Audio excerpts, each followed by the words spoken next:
आज का जो हमारा लेक्चर है वो जो बचे हुए जो शेष धर्म है, जो प्राचीन भारत के इतिहास में हम लोगों ने बौद्ध धर्म और जैन धर्म पढ़ लिया था। इसके बाद जो कुछ महत्वपूर्ण जो धर्म रह गए हैं जिनसे संबंधित प्रश्न अधिकांश परीक्षा में अगर पूछे जाते हैं तो उन पर थोड़ा हम देख लेते हैं। चलिए स्टार्ट करते हैं। सबसे पहले वैष्णव धर्म। देखिए, वैष्णव धर्म जो है उसके प्रवर्तक किसको माना जाता है? वैष्णव धर्म के जो प्रवर्तक हैं वो कृष्ण को माना जाता है। ठीक है, और जो कृष्ण जो है उनका अगर हम उल्लेख देखें तो वो जो छांदोग्य उपनिषद है, ठीक है, तो छांदोग्य उपनिषद में कृष्ण की चर्चा की गई है। यहाँ पर कृष्ण को जो देवकी थी इनकी माता, तो देवकी पुत्र कृष्ण, देवकी पुत्र के रूप में इनकी कृष्ण की चर्चा की गई है। साथ ही कृष्ण को जो आंगिरस थे उनका शिष्य भी बताया गया है। ठीक है, तो वैष्णव धर्म के अगर हम प्रवर्तक देखें तो वैष्णव धर्म के प्रवर्तक के रूप में कृष्ण का उल्लेख मिलता है और कृष्ण की जो चर्चा है वो छांदोग्य उपनिषद में देवकी पुत्र के रूप में, ठीक है, और जो आंगिरस थे तो उनके शिष्य के रूप में की गई है। ठीक है, इसके साथ ही अगर हम देखें तो वैष्णव धर्म का उल्लेख जो है वो कहाँ से, वैष्णव धर्म के बारे में जानकारी जो भी हमें मिलती है वो किससे मिलती है? उपनिषदों से मिलती है। ठीक है, किससे मिलती है? उपनिषदों से मिलती है। और जो उपनिषद होते हैं दोस्तों, आपको बता दूं कि उपनिषद जो होते हैं वो मेनली दर्शन पर बेस्ड है। ठीक है, और एक और धर्म है जैसे कि हम भागवत धर्म के नाम से जानते हैं। भागवत धर्म की जानकारी अगर हम देखें तो भागवत धर्म का जो प्रमाण है वो पहला जो है बेसनगर का गरुड़ स्तंभ लेख। दोस्तों, बेसनगर कहाँ है? ये मध्य प्रदेश में है और मध्य प्रदेश में जो विदिशा है, ठीक है, उसको पहले वेसनगर के नाम से जाना जाता था, यानी उसका प्राचीनतम नाम क्या है? वेसनगर है। तो भागवत धर्म की जानकारी जो है मध्य प्रदेश में विदिशा यानी वेसनगर के गरुड़ स्तंभ लेख से प्राप्त होती है। ठीक है, यह जो स्तंभ जो है इसका निर्माण यवन राजदूत हेलियोडोरस ने करवाया था। इन्होंने क्या किया था? इसका निर्माण कराया और स्वयं भी भागवत धर्म ग्रहण कर लिया था। ठीक है, और इसके बाद हेलियोडोरस ने स्वयं को भागवत और जो वासुदेव जो थे यानी कृष्ण थे, वासुदेव को देव देवस कहा। वासुदेव को क्या कहा था? देव देवस यानी देवताओं का देवता। ठीक है, देवताओं के भी देवता कहा। ठीक है, तो भागवत धर्म के बारे में जानकारी किससे मिलती है? वेसनगर का गरुड़ स्तंभ लेख जो विदिशा में है, ठीक है, मध्य प्रदेश के। और इसका निर्माण किसने कराया था? यवन राजदूत हेलियोडोरस ने करवाया था। ठीक है, उसने फिर क्या किया था? भागवत धर्म को ग्रहण भी कर लिया था बाद में। ठीक है, और उसने स्वयं को भागवत कहा और वासुदेव जो कृष्ण थे उनको उसने देव देवस कहा। देव देवस का मतलब होता है देवताओं का देवता। तो दोस्तों, ये जो भागवत धर्म है तो इस भागवत धर्म से ही वैष्णव धर्म का आगे चल के विकास हुआ है।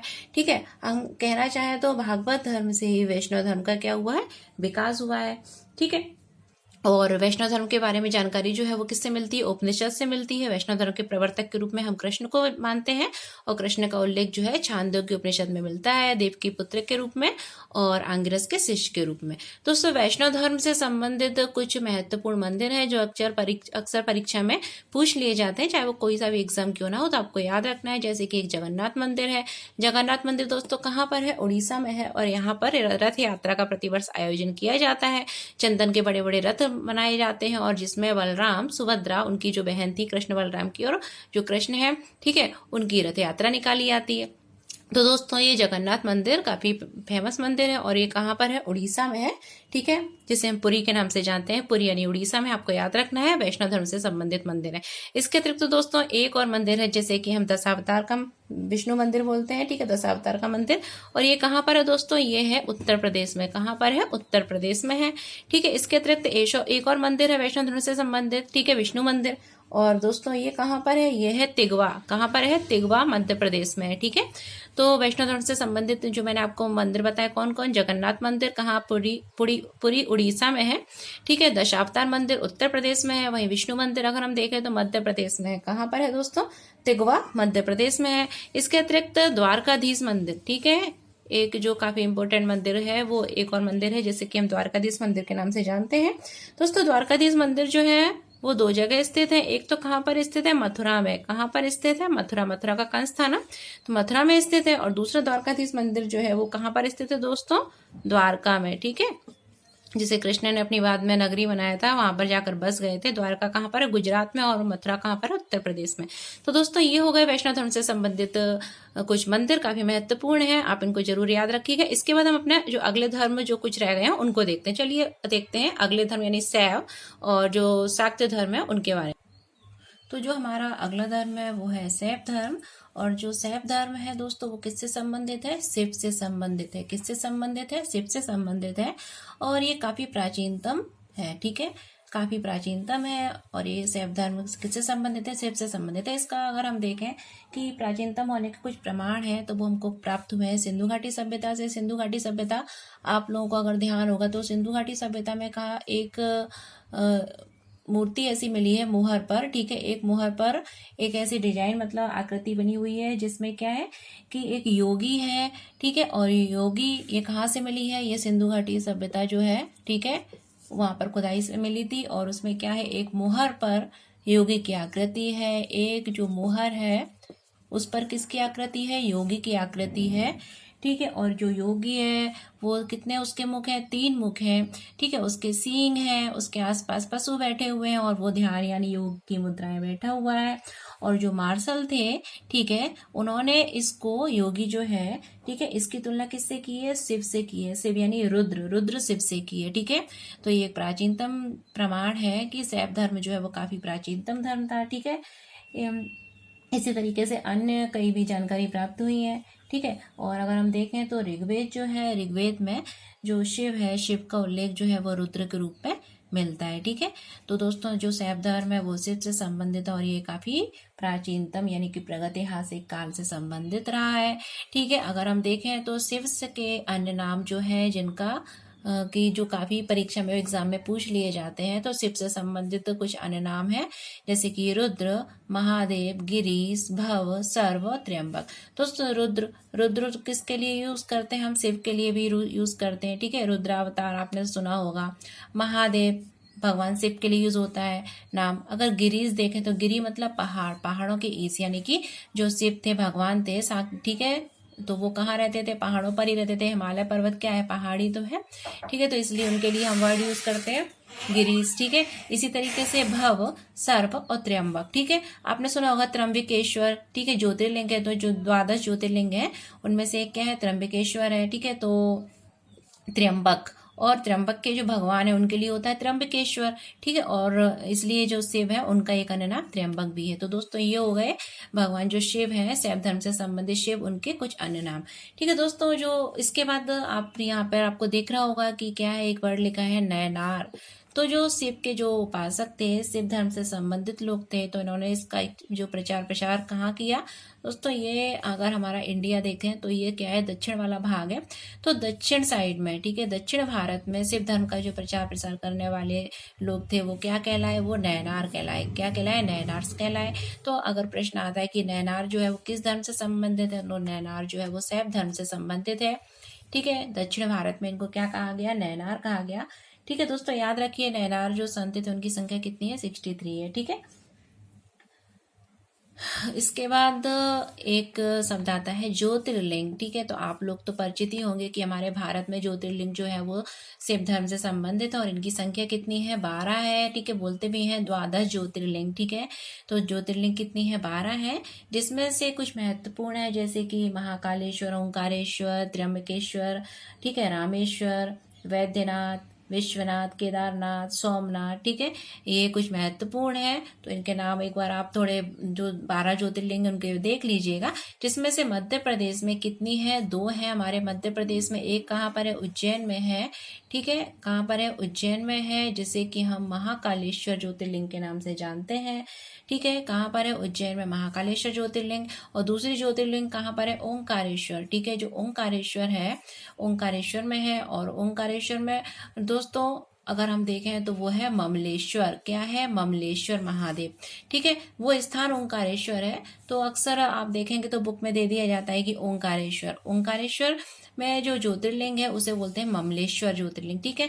तो ममलेश्वर अगर नहीं दिया रहता है और अगर ओंकारेश्वर दिया रहता है मध्य प्रदेश में, जो अगर प्रश्न आता है कि मध्य प्रदेश में कौन सी 2 ज्योतिर्लिंग है और ऑप्शन में अगर उज्जैन में के महाकालेश्वर दिया हो और ओंकारेश्वर दिया हो, ठीक है, और ममलेश्वर नहीं दिया हो, तो आप ये 2 लगा देंगे। लेकिन अगर ओंकारेश्वर और ममलेश्वर दोनों दिया है तो आप ममलेश्वर पर टिक लगाएंगे, ठीक है। तो ये मध्य प्रदेश में 2 ज्योतिर्लिंग है। एक तो है कहाँ? उज्जैन में है महाकालेश्वर, ओंकारेश्वर में ममलेश्वर ज्योतिर्लिंग। ठीक है, इसके बाद दोस्तों जो शैव धर्म से संबंधित कुछ महत्वपूर्ण मंदिर है भारत में। ठीक है, इनको आप याद रखिएगा, जैसे कि राजराजेश्वर मंदिर। ये कहाँ पर है दोस्तों? तंजौर। कहाँ पर है? राजराजेश्वर मंदिर जो है वो भारत के तंजौर यानी कि तमिलनाडु में स्थित है। ठीक है, इसके अतिरिक्त एक जो शिव मंदिर है, ठीक है, ये भूवरा का शिव मंदिर। ठीक है, ये कहाँ पर है? ये मध्य प्रदेश सतना में है, भूवरा का शिव मंदिर। राजराजेश्वर मंदिर कहाँ पर है दोस्तों? तंजौर में है। ठीक है, और ये कहाँ है? तमिलनाडु में है। भूवरा का शिव मंदिर कहाँ पर है? मध्य प्रदेश में है। कहाँ पर है? मध्य प्रदेश में है।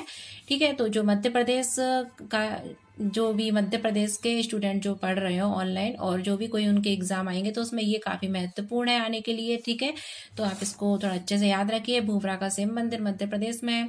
ठीक है, इसके बाद एक मंदिर है नटराज मंदिर, और ये कहाँ पर है? ये भी दोस्तों तमिलनाडु में है। ठीक है, नटराज मंदिर कहाँ है? तमिलनाडु में है। इसके बाद ये भी एक महत्वपूर्ण मंदिर ये भी है दोस्तों, विरूपाक्ष मंदिर।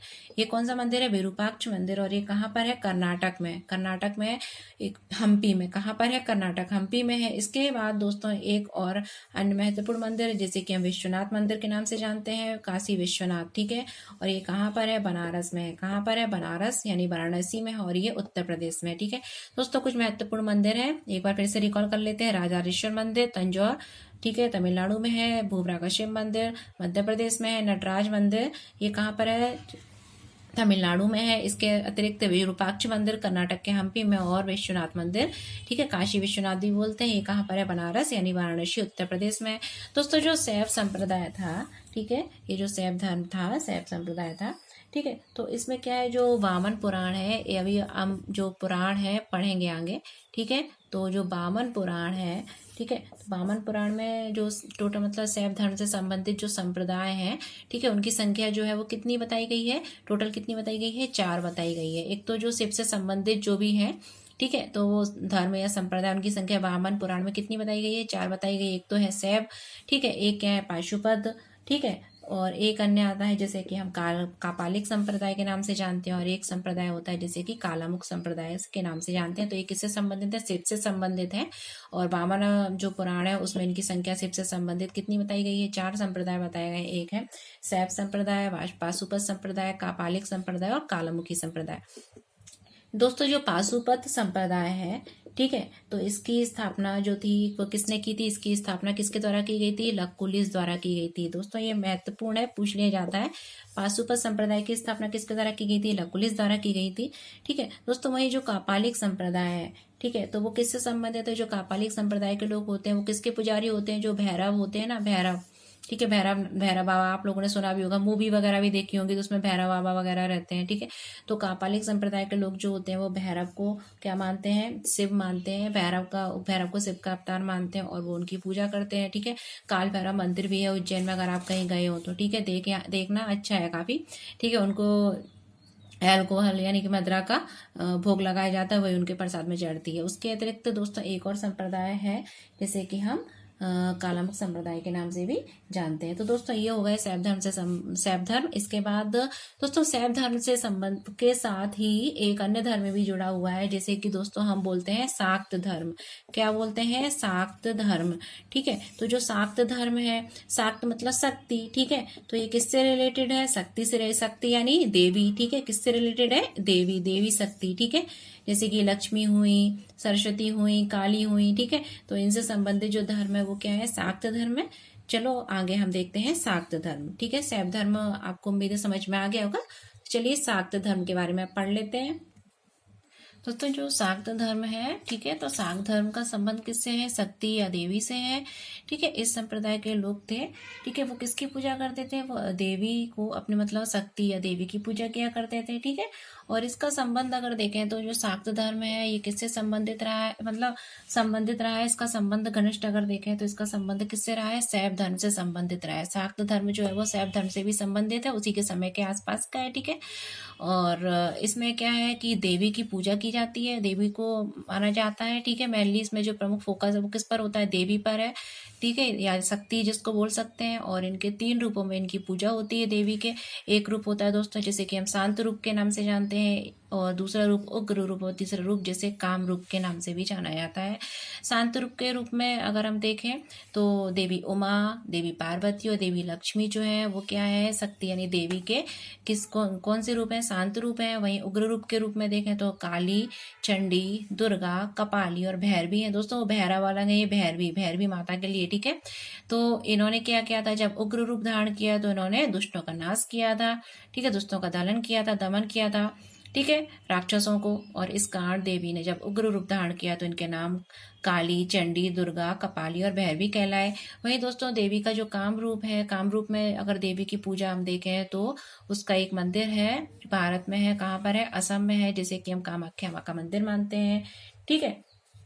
इसके अतिरिक्त दोस्तों जो शाक्य धर्म में कुछ अन्य महत्वपूर्ण चीज है वो ये है कि आपको कुछ मंदिरों के नाम याद रखने हैं कि ये मंदिर कहाँ पर स्थित है, क्योंकि अधिकांश प्रश्न इसी से संबंधित आते हैं। तो दोस्तों याद रखिए, तो आपको पता ही होगा कि वैष्णो देवी का मंदिर जो है वो काफी प्रसिद्ध है भारत में, और ये कहाँ पर है, जम्मू कश्मीर में है। विंध्यवासिनी, ठीक है, विंध्यवासिनी देवी का मंदिर कहाँ पर है, विंध्याचल पर्वत पर है। नाम से ही स्पष्ट हो रहा है कि विंध्यवासिनी यानी विंध्याचल पर्वत पर रहने वाली, ठीक है, बसने वाली, उनको बोलते हैं विंध्यवासिनी, ठीक है, विंध्याचल पर्वत पर है। वहीं 64 योगिनी मंदिर जो है काफी महत्वपूर्ण है, इस पर आप टिक IMP लगा ही लीजिए, पूछ लिया जाता है। 64 योगिनी मंदिर ये कहाँ पर है, मध्य प्रदेश में है, कहाँ पर है, मध्य प्रदेश में है, ठीक है, भेड़ाघाट जबलपुर में है 64 योगिनी मंदिर, ठीक है। इसके बाद एक आता है नचना कुठार का पार्वती मंदिर, ये भी काफी महत्वपूर्ण है, नचना कुठार का पार्वती मंदिर, ठीक है, ये भी कहाँ पर है, मध्य प्रदेश में है, ठीक है। इसके बाद कामाख्या के बारे में तो आप जान ही चुके हैं कि कहाँ पर है, असम में है। इसके बाद दोस्तों हमारा अंतिम मंदिर है जो शाक्त धर्म से यानी कि शक्ति धर्म से रिलेटेड है, वो है दक्षिणेश्वर का काली मंदिर, ठीक है। और दक्षिणेश्वर इस स्पष्ट ही हो रहा है कि दक्षिण मतलब ये नीचे दक्षिण वाला एरिया, ठीक है, भाग भारत का, और यहाँ इसमें कहाँ पर, दक्षिणेश्वर काली मंदिर। और काली की पूजा के लिए कलकत्ता प्रसिद्ध है, ठीक है। तो आप इस पर ऐसी गैस भी कर सकते हैं कि दक्षिणेश्वर काली मंदिर कहाँ पर है दोस्तों, ये है कलकत्ता में, ठीक है। दोस्तों ये होता है हमारा जो धर्म थे, जिसमें हमने आज भागवत धर्म, उसके बाद वैष्णव धर्म, शैव धर्म और शाक्त धर्म पढ़ा है। इसके बाद दोस्तों दो और धर्म है जैसे कि हम इस्लाम धर्म और ईसाई धर्म के नाम से जानते हैं, चलिए उनको भी कंप्लीट कर ही लेते हैं लगे हाथों। ईसाई धर्म जो इस्लाम धर्म, तो इस्लाम धर्म जो थे, ठीक है, इसके संस्थापक के रूप में दोस्तों किसको जानते हैं हम, ईसाई धर्म के जो संस्थापक थे वो थे पैगंबर हजरत मोहम्मद साहब। और इनका जन्म कहाँ हुआ था, मक्का में हुआ था। कहाँ हुआ था, मक्का में हुआ था। इनकी माँ का नाम अमीना और इनके पिता का नाम अब्दुल्ला था, ठीक है। इनकी माँ का नाम क्या था, अमीना था, और पिता का नाम अब्दुल्ला था, और इनका जन्म कहाँ हुआ था, मक्का में हुआ था, ठीक है। बोलते हैं कि 570 ईसा के आसपास उनका जन्म हुआ था, ठीक है दोस्तों। और इनकी जो मृत्यु थी वो कहाँ पर हुई थी, मदीना में हुई थी। इसलिए दोस्तों इस्लाम धर्म में मक्का मदीना की यात्रा जो है, आपने सुना होगा कि मक्का मदीना की यात्रा सबसे महत्वपूर्ण है, ठीक है। जिस तरीके से हम जो हिंदू धर्म होते हैं, ठीक है, उनमें विभिन्न स्थलों की यात्रा करते हैं, मंदिरों की यात्रा करते हैं, इसलिए इसी प्रकार इस्लाम धर्म में मक्का मदीना की जो यात्रा है, ठीक है, उसे काफ़ी महत्वपूर्ण माना जाता है, ठीक है दोस्तों। इस्लाम धर्म जो है, ठीक है, उसमें क्या था कि उनके संस्थापक मैंने आपको बताया पैगंबर हजरत मोहम्मद साहब थे, ठीक है। जब इनकी मृत्यु हो जाती है तो इनकी मृत्यु के पश्चात जो इस्लाम धर्म था, ठीक है, उसका विभाजन हो जाता है और उसमें दो भागों में वो बटे आता है, ठीक है, सिया और सुन्नी, ठीक है। तो पैगंबर हजरत मोहम्मद साहब की मृत्यु के बाद जो इस्लाम धर्म था वो दो भागों में वर्गीकृत हो जाता है, जिसे कि हम सिया और सुन्नी के नाम से जानते हैं, ठीक है। किस नाम से जानते हैं दोस्तों, सिया और सुन्नी, ठीक है। तो इनकी मृत्यु के बाद जो इस्लाम धर्म था वो दो पंथों में विभाजित हो जाता है, ठीक है। इसके अतिरिक्त आपको एक चीज़ और याद रखनी है कि इस्लाम धर्म का एक जो ग्रंथ है पवित्र, जिसे कि हम किस नाम से जानते हैं, कुरान। किस नाम से जानते हैं, कुरान। तो कुरान जो है वो इस्लाम धर्म का एक पवित्र ग्रंथ है, ठीक है। तो ये हो जाता है दोस्तों हमारा इस्लाम धर्म, इससे ज़्यादा और कुछ नहीं पूछा जाता है। इसके बाद दोस्तों हमारा जो लास्ट बचा है वो है ईसाई धर्म, इसे और देख लेते हैं। तो जो ईसाई धर्म है इसके संस्थापक के रूप में किसको माना जाता है, ईसा मसीह को माना जाता है, ठीक है। और ईसा मसीह का जन्म दोस्तों जो कहाँ पर हुआ था? जेरूसलम में हुआ था। जेरूसलम कहाँ पर है? बैथलेहम में है। बैथलेहम में, जेरूसलम में, बैथलेहम में हुआ था। और दोस्तों इनके जन्म दिवस को हम क्रिसमस डे के रूप में मनाते हैं, ठीक है। 25 दिसंबर यानी क्रिसमस डे के रूप में मनाते हैं। वहीं जब इनकी मृत्यु हुई तो इनकी मृत्यु को दोस्तों गुड फ्राइडे के रूप में मनाते हैं, ठीक है। तो ईसा मसीह जो थे ईसाई धर्म से संबंधित हैं। इनका जन्म जेरूसलम बैथलेहम में हुआ था, ठीक है। और इनके जन्म को क्रिसमस और इनकी मृत्यु को गुड फ्राइडे के रूप में मनाते हैं, ठीक है। ऐसा कहते हैं कि ये इन्होंने अपने जीवन के शुरू के काफ़ी जो 20, 25, 30 साल थे लगभग, एक बड़ाई के रूप में काम करते हुए निकाले, ठीक है। और इनके 2 शिष्य थे, एक का नाम था एंडूज और दूसरे का नाम था दोस्तों पीटर, ठीक है। तो इनके कितने शिष्य थे आप याद रखिएगा, इनके 2 शिष्य थे, एक का नाम था दोस्तों एंडूज और दूसरे का नाम था पीटर, कभी कभी पूछ लिया जाता है, ठीक है। और इनको सूली पर लटका दिया गया था। ईसा मसीह को कैसे इनकी मृत्यु हुई थी? इनको सूली पर लटका दिया गया था और बाद में इनकी मृत्यु हो गई थी। और ईसाई धर्म का अगर हम पवित्र ग्रंथ देखें तो दोस्तों क्या है? बाइबल है। जिस तरीके से इस्लाम का पवित्र ग्रंथ हमने देखा था कुरान है, उसी तरीके से ईसाई में पवित्र ग्रंथ जो है जैसे कि हम बाइबल के नाम से जानते हैं। और जो ईसाइयों का जो चिन्ह होता है वो क्या होता है? क्रॉस का चिन्ह होता है, ठीक है। इस तरीके से क्रॉस का चिन्ह ईसाइयों का पवित्र जो चिन्ह होता है, पवित्र चिन्ह है, जिसे कि हम किस नाम से जानते हैं? क्रॉस के नाम से जानते हैं, ठीक है। और जो ये जो ईसाई थे, ठीक है, इनमें भी जो त्रितत्व में विश्वास रखते थे, जैसे कि हमने कल पढ़ा था ना त्रिरत्न के बारे में, ठीक है। उसी तरीके से ईसाई धर्म में है कि त्रितत्व में ईसाई धर्म विश्वास रखता था, जिसमें ये कहते हैं कि ईश्वर जो है वो क्या है? ईश्वर जो है, ठीक है, वो इनके त्रितत्व क्या थे कि वो पिता है, वही क्या है? ईश्वर है, और वही क्या है? पुत्र है, ठीक है। और इस तरीके से ये त्रितत्व में विश्वास रखते थे, ठीक है, कि ईश्वर क्या है? पिता है, वही पुत्र है, और वही ईश्वर क्या है? पवित्र आत्मा है, ठीक है।